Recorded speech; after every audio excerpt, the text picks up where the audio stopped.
Hello everyone, welcome to Study Simplified. Today we are going to do Advocate General.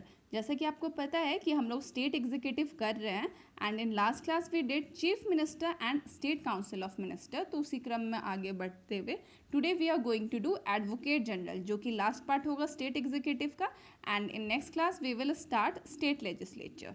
तो चलिए start करते हैं आज की क्लास. Advocate general. So who is the advocate general? Advocate General is the highest law officer in the state. Okay आप लोग recall कीजिए, मैंने अटर्नी जनरल जब पढ़ाया था तो अटर्नी जनरल कौन थे? He was the highest law officer in the country. Similarly advocate general भी हाइएस्ट लॉ ऑफिसर होते हैं in the state. Okay and जो भी functions and duties attorney general की होती है सेंटर लेवल पे, वही same functions duties and responsibilities advocate general की होती है at a state level. Okay चलिए मैं आपको एक इम्पॉर्टेंट आर्टिकल बता दूँ यहाँ पे. आर्टिकल 165 याद रखिएगा, मोस्ट इम्पॉर्टेंट है एडवोकेट जनरल से. आर्टिकल 165 क्या बोलता है? तो it provide for the office of advocate general and it tells that highest law officer in the state is advocate general. Article 165 बिल्कुल याद रखिएगा, एग्जाम्स में पूछा जा चुका है. चलिए आपके लिए यहाँ पे एक क्वेश्चन है, आप बताइएगा कि अटर्नी जनरल के बारे में किस आर्टिकल में मेंशन है. ठीक है, for the office of attorney general किस आर्टिकल में मेंशन कर रखा है. अब हम लोग आगे बढ़ते हैं. देखिए यहाँ पे each state has an advocate general an official corresponding to attorney general of India and having similar functions for the state. देखिए यहाँ पे यही बोला जा रहा है कि जिस तरीके से अटर्नी जनरल का जो फंक्शंस एंड ड्यूटीज़ है एट सेंटर, उसी तरीके से एडवोकेट जनरल की भी सिमिलर फंक्शंस एंड ड्यूटीज़ है at a state level. Okay appointment की बात करते हैं हम. He is appointed by the governor. कौन अपॉइंट करता है एडवोकेट जनरल को? तो गवर्नर अपॉइंट करते हैं. अटर्नी जनरल को कौन अपॉइंट करता था? तो प्रेसिडेंट करते थे. And he hold office during the pleasure of governor. Term of office क्या है? तो टर्म ऑफ ऑफिस यहाँ पे फिक्स्ड नहीं है, it is not fixed just like attorney general.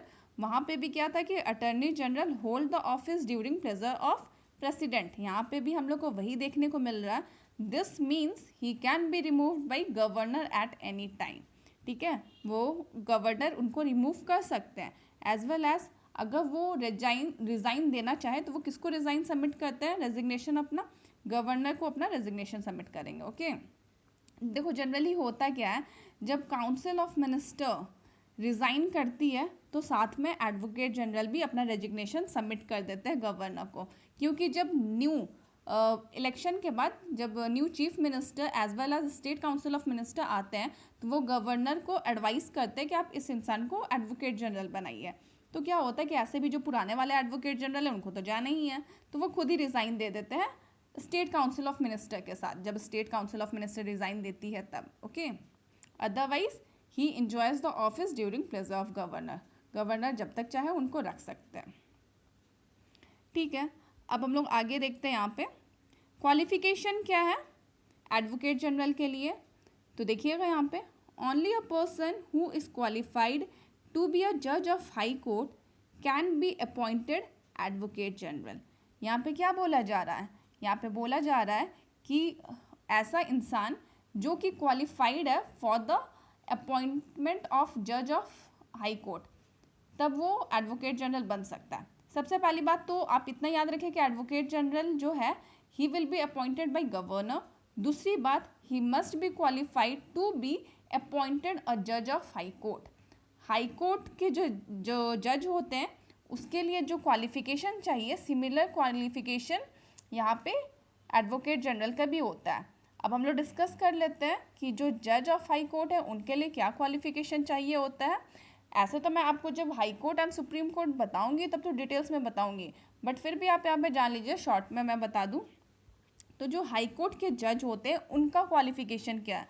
First, he must be the citizen of India. Second, he must have held judicial office for 10 years or have been an advocate of high court for 10 years. अगर 10 साल तक वो advocate सर्व किए होंगे इन a high court या फिर कोई judicial office में 10 ईयर्स तक अपना सर्विस दिए होंगे तो वो जज बन सकते हैं of that particular high court, ठीक है। तो वही सेम क्वालिफिकेशन होता है एडवोकेट जनरल का। तो ये एग्जाम में कई बार पूछ लिया जाता है क्वालिफिकेशन ऑफ एडवोकेट जनरल, तो इसको याद रखिएगा। अटॉर्नी जनरल का भी सिमिलरली ऐसा ही था कि he should be qualified to be appointed as a जज ऑफ सुप्रीम कोर्ट। तो दोनों को रिलेट करके पढ़िएगा तो थोड़ा ज़्यादा समझ में आएगा और चीज़ें याद रहेंगी लंबे टाइम तक के लिए, ठीक है। यहाँ पे देखते हैं, ही रिसीव सच रिम्यूनरेशन एज गवर्नर मे डिटाइन। तो यहाँ पे जो भी गवर्नर डिटरमाइन करते हैं वो रिम्यूनरेशन उनको मिलता है, ठीक है। लेजिस्लेचर यहाँ पे उनका कुछ फिक्स नहीं करता है रिम्यूनरेशन, ठीक है। यहाँ पे मैं आपको एक चीज़ बोलना चाहूँगी कि आपके स्टेट के जो भी एडवोकेट जनरल हैं उनका नाम आप लोग याद रखिएगा, क्योंकि अगर आप लोग स्टेट गवर्नमेंट एग्जाम की प्रिपरेशन कर रहे हैं तो वो क्वेश्चन आ सकता है, ठीक है। तो अपने अपने स्टेट का एडवोकेट जनरल नाम ज़रूर याद रखिएगा, ठीक है। चलिए अब यहाँ पे देखो, यहाँ पे तो ड्यूटीज़ नहीं दे रखा है, बस एक ही पॉइंट दे रखा है, देख लेते हैं पहले इसको। He has right to speak and to take part in proceedings of but no right to vote in the house of legislature of state. तो ये इंपॉर्टेंट पॉइंट है, अटॉर्नी जनरल में भी ये पॉइंट हम लोग पढ़े थे, याद आ रहा है आप लोग को। देखो होता क्या है ना कि he has right to speak, वो बोल सकते हैं on the floor of house. He has right to take part, वो किसी भी प्रोसीडिंग्स में पार्टिसिपेट कर सकते हैं, but he can not vote. क्यों वोट नहीं कर सकते हैं? क्योंकि he is not member of state legislature, वो मेंबर नहीं है, इसीलिए वो वोट नहीं कर सकते हैं। बट उनको कुछ प्रिविलेज मिला है, जैसे कि right to speak, right to take part in proceedings of the house, but उनको वोट करने का अधिकार नहीं है because he is not the member of state legislature, okay. तो इस चीज़ को आप याद रखिएगा। इसके अलावा ही enjoys all the privileges and immunities that are available to member of state legislature।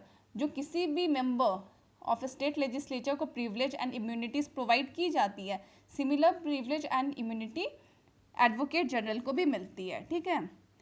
आप ऐसा समझ लीजिए कि although he is not a government servant, देखो वो state legislature के member नहीं है, and he does not fall in the category of government servant, उसके बाद भी उनको सारा प्रिविलेज एंड इम्यूनिटी मिल रहा है, ठीक है।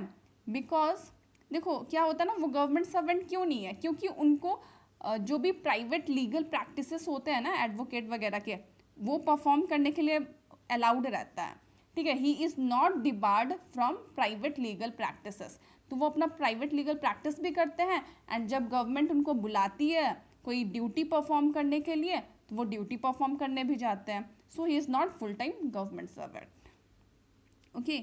अब यहाँ पर हम लोग एक बार ड्यूटीज़ डिस्कस कर लेते हैं। यहाँ पे दिया नहीं है, जो भी ड्यूटीज़ हम लोगों ने अटॉर्नी जनरल में पढ़ा था सेम टू सेम यहाँ पे भी है, ना कुछ ज़्यादा है ना कुछ कम है, सारे के सारे ड्यूटीज़ वही हैं। एक बार जल्दी से हम लोग रिकॉल कर लेते हैं।